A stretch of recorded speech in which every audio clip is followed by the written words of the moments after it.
Tänään uutisissa on vain yksi aihe. Anthony Morris. Vietnamin sodan veteraani ja 2 pojan isä Anthony Morris valittiin hallintoelimen jäseneksi vuonna 2005. Hän puhui lasten kaltoinkohtelusta videolla heinäkuussa 2015. Katsotaan siitä pieni ote. The subject is the abuse of children and the damaging effects this can have on such innocent victims. As an organization, we view all such abuse of children, whether physical, sexual, or emotional, as deplorable. As you likely know, Jehovah's Witnesses take a stronger position than most on the scriptural inappropriateness of any form of immorality. However, to take advantage of innocent young ones is absolutely despicable. As a religious organization, we have taken a decisive stand against such behavior. It is our fervent desire to protect children from any kind of abuse. Our policy as an organization is that one professing to be a victim or his parents should never be discouraged from reporting the incident to the appropriate authorities.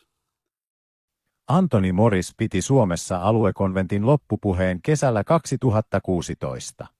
Puhe tulkattiin suomen kielelle. Katsotaan siitäkin pieni ote.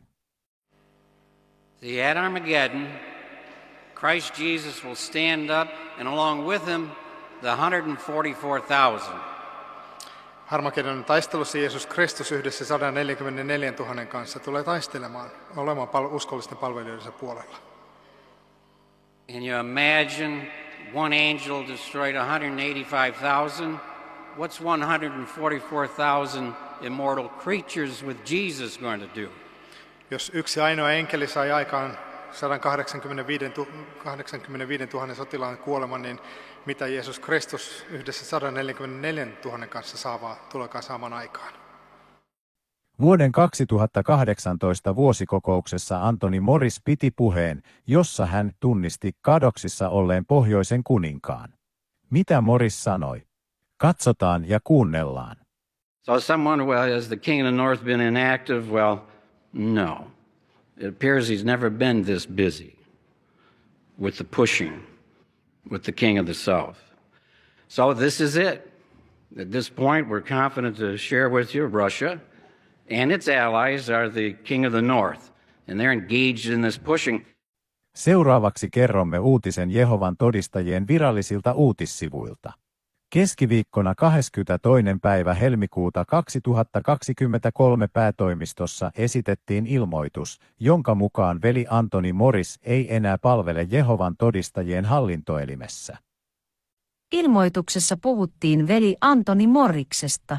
Näin ollen hän on edelleen Jehovan todistaja, mutta ei enää hallintoelimen jäsen. Koskaan ketään hallintoelimen jäsentä ei ole poistettu terveydellisistä syistä hallintoelimestä. Tuskin tässäkään tapauksessa on kyse siitä. Ja on ilmeistä, että jos Anthony Morris olisi poistettu hallintoelimestä terveydentilan takia, häntä todennäköisesti olisi kiitetty vuosien palveluksesta. Näyttää vahvasti, että kyse on jostain muusta. 3 kertaa historian kuluessa on poistettu hallintoelimestä jäsen. Saatujen tietojen mukaan Greenlees ja Chitti poistettiin hallintoelimestä homoseksuaalisuuden takia ja Raymond Frantz luokiteltiin luopioksi. Jää nähtäväksi, kerrotaanko päätoimistosta mitään lisätietoja Anthony Morriksen kohtalosta. Tai kertooko hän itse jotain.